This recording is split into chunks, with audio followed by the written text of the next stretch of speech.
Hello everyone and welcome back to Cooking Historically.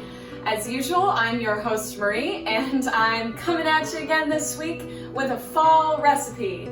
Because I love fall, I love flavors fall. Fall is when I feel my most powerful, and especially when I'm going through sort of a stressful time, I guess is the nice way to put it. I like to embrace all the things that make me feel really good. So I'm going to do that today with a favorite flavor, pumpkin. I love pumpkin pie, I love pumpkin coffee, I love pumpkin cider. Shout out to Awestruck Brewery, and they are currently, for the season, selling Hometown Homicider.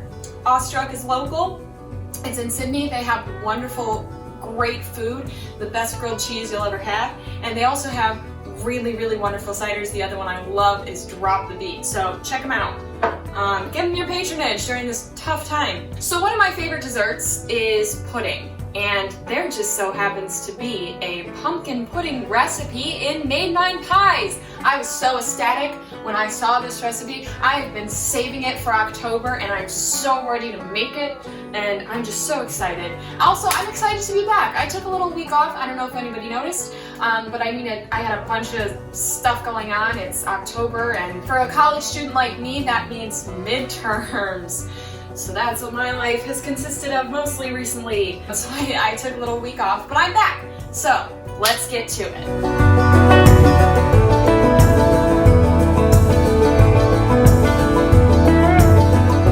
As usual, we're going to start with reading off the ingredients that we need.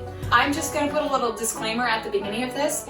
This recipe is another odd one where the measurements are slightly weird, but also I just don't have access to a lot of the ingredients that they use in the original recipe. So I'm gonna make do with what I've got and make a little flavor tweaks and also just ingredient tweaks, because honestly, this recipe calls for wine and brandy, and I know they would have had both of those things just on hand ready to go in 1860, but we do not.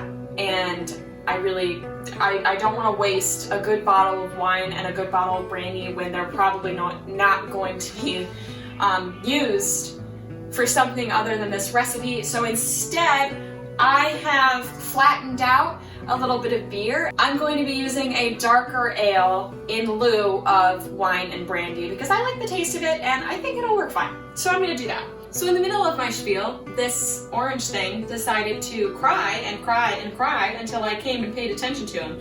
So we agreed that I would let him be in the video for a couple of seconds, and he's currently in the video.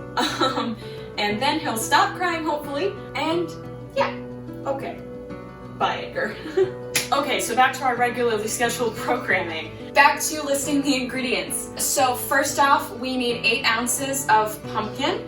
You can do this either with fresh pumpkin or pumpkin puree that you would use for pumpkin pie, because basically what we're making today is a rendition of pumpkin pie. You need 3 eggs, a 1/4 pound of fresh butter, and this is where it starts getting a little weird in the ingredient department of measurements, because this recipe is all in pounds. So next you need a 1/4 pound of powdered sugar, a 1/2 glass of wine or brandy, and again I'm substituting beer, and also a 1/2 glass is really not precise, so I'm just sort of gonna use some of this that I have in a glass and see how that comes out. You're also going to need a little bit of vanilla just to give it a little bit of flavor. And then lastly, we need a teaspoon of your favorite pumpkin pie spices. We need a teaspoon of ginger, a teaspoon of nutmeg, a teaspoon of cloves, and also a teaspoon of cinnamon. I would recommend putting in a little bit more cinnamon than all of the other spices. Since this recipe is in pounds, I have brought out a handy dandy very vintage scale that we have, and I'm going to try to measure things out the way they do on the Great British Baking Show. New episodes coming out all the time. Watch it. It's wonderful. And one of the reasons I like to do this stuff so much is because of the Great British Baking Show, so I really recommend watching it. As usual, we're going to start with the butter and the sugar, and we are going to cream them together in our mixer. Let's measure out our sugar first, because actually a 1/4 pound of butter is literally just a stick of butter. but they didn't measure butter that way in the 1860s, so. All right, so I've got a 1/4 pound of sugar in my bowl, so I'm just gonna stick it in my mixing bowl.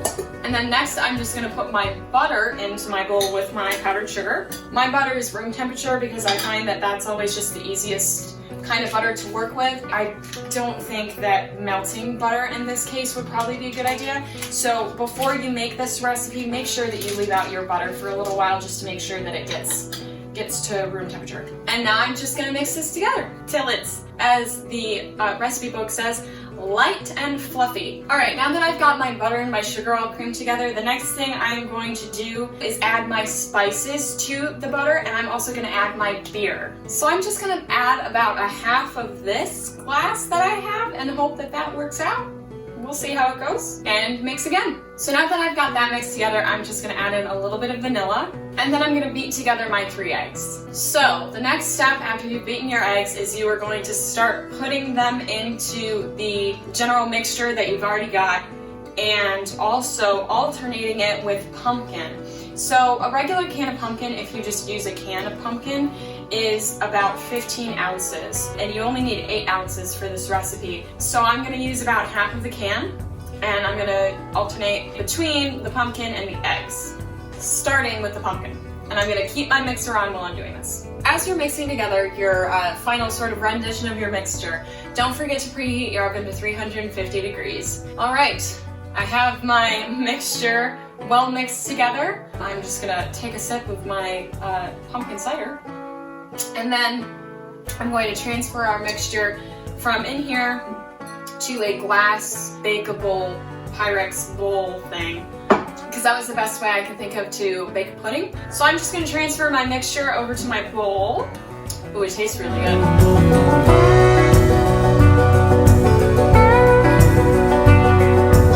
So I'm going to put my mixture in at 350 degrees for about half an hour, because that's what the book says, but I'm gonna keep my eye on it because I'm not entirely sure that half an hour is the right time frame.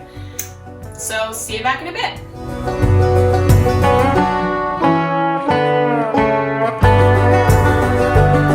All right, well, it's been about half an hour and my pudding looks good. Honestly, it looks like pumpkin pie, which I'm not surprised about.